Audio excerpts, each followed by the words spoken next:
Yo, what is up guys? And today we're going to be talking about all the collaboration units that have been released in the game so far in Epic 7 and where they rank in a simple tier list. Now keep in mind guys that this is my own opinion and we'll be considering both PvP and PvE in this tier list just to make it a little more simpler. So we're going to start off right now and talk about all these units. If you guys disagree with any of these, selections or placements of these units, make sure you let me know in the comments down below because like I said, it is my own opinion and I'm open to ideas, but this is just what I, rank these units in from my past experiences. So first off, we have Karina. So this unit, extremely powerful, does crazy amounts of damage, is super bulky, very annoying to deal with.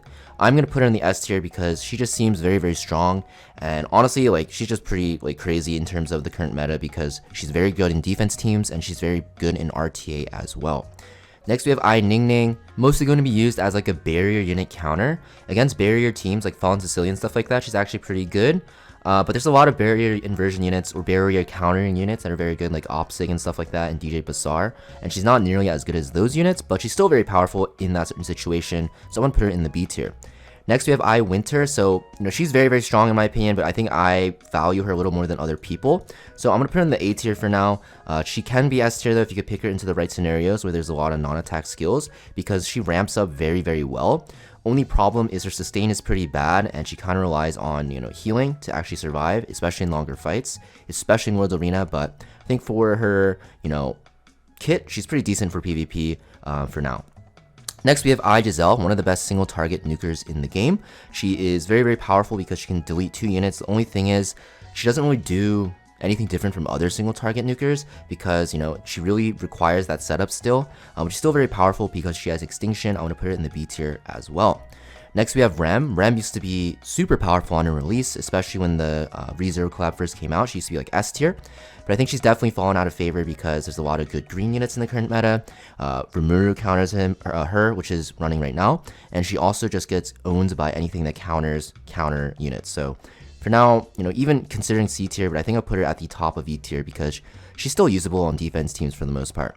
Next with Amelia, I'm going to put her either high A or low S. I'll put her in the S tier because she's still a premier CR pusher. Her S2 alone makes her very powerful because it has an attack buff as well as a CR push, similar to Alots, but the thing is she also has cleansing, she has healing, she has a barrier, and her artifact is very, very good on her as well, which will give her even more healing. Now we have the free ReZero collab unit, Ram. She is very good in Ice Expedition, that's pretty much it, or even Banshee one-shot.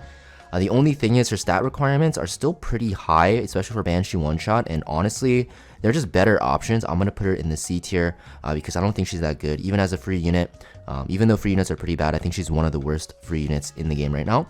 Next we have Benimaru, very good counter to the current meta. I'll put him in the A tier.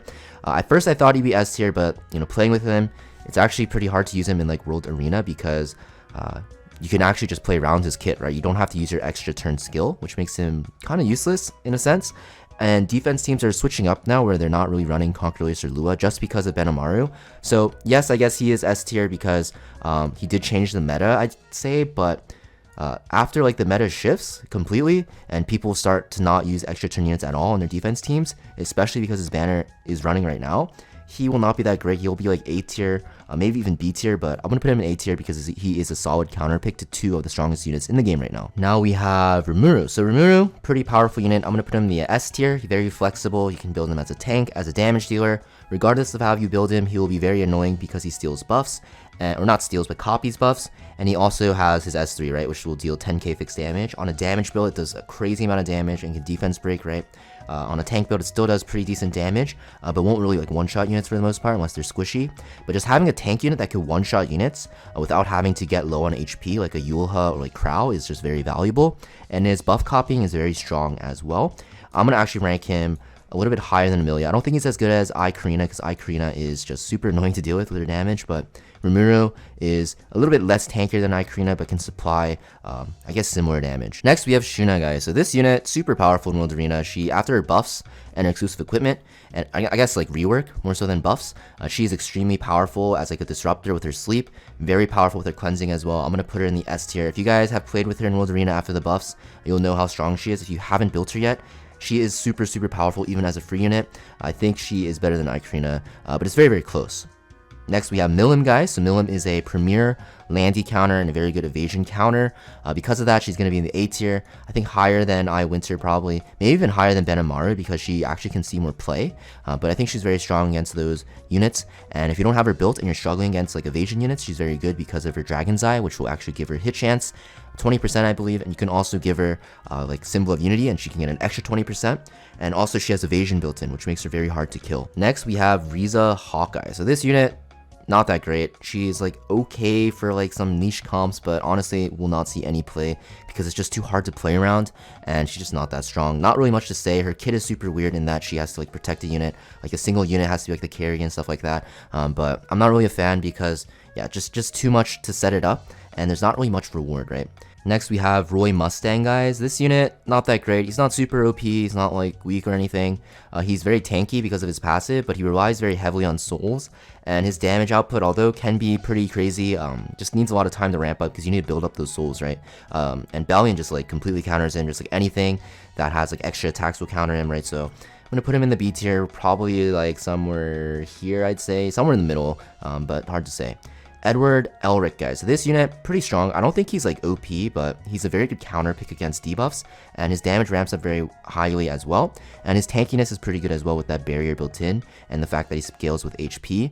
In the right situations, yes, he can be S tier, but you have to like counter pick with him, so I'm gonna put him in the A tier. A lot of the times with these A tier units, they're very strong if picked in the right situations, but you need that right situation, right? They're very good counter picks, but when they're in those situations, they'll be very, very good. Next, we have Jacko. So this unit is good for control players, but control kind of sucks. So I don't want to put her in the C tier though, because she's definitely better than these units. I think we can put her in the B tier somewhere around here. She's a very decent stun bot, and she is very annoying to play against sometimes if you don't have cleansing or immunity, but very, very fun unit to play with.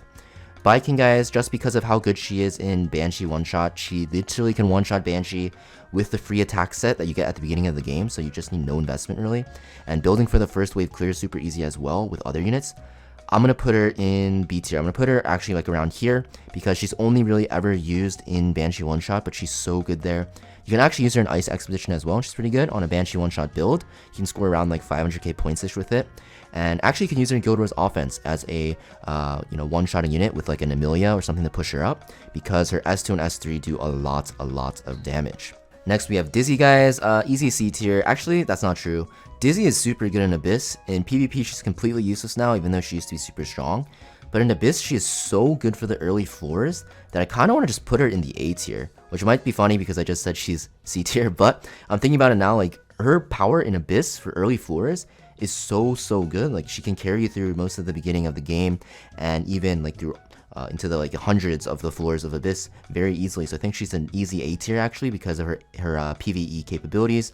And if you're really struggling with debuffs, guys, she's actually not bad for Wyvern, although she kind of doesn't do damage. She will have your debuffs covered. Next we have Elfelt, guys, pretty good in Cleave, also good in Hunt one-shots, specifically for like Hades and even Asmonak. For that reason, we are going to put her somewhere in the B tier because Cleavers love her, and you can also use her in PvE as well. I'm going to put her a little bit below like Baiken and Rem. Next we have Soul. I think Soul is a very good PvE unit. He's good in Golem, he's good in like Earth Expo. You can also just use him as a single target damage dealer. But there's just a lot of better options now, so I'm going to put him in the B tier in the center. But if you have him, he's a free 6-star, right? Because you actually get all the copies for him from the collab because he is the free unit. He is a good single target DPS. Now the last unit, guys, Kizuna AI. You guys probably don't have this unit. This collab ran once like 3 years ago. And if you guys don't have her, it is okay because she's pretty useless. She's also a C tier unit. I think she's like the least usable because there's no real reason to ever use her. Her healing is crappy, her cleansing is crappy, and she's just really bad. So, especially if you get Tamarin, like there's actually no ever reason to use her, and she's completely useless in PvP. But yeah, that's pretty much it for this tier list, though, guys. Let me know what you guys think down below. This is just my opinion, like I said, and if you guys have differing opinions, let me know in the comments because I'm very interested in what you guys think. But I think it's pretty accurate for the most part. There might be like 1 or 2 units that are off, but I think for the respective tiers, this should be, how it usually is. That being said, I hope you guys have a great weekend, guys, and I'll see you guys next time. Peace.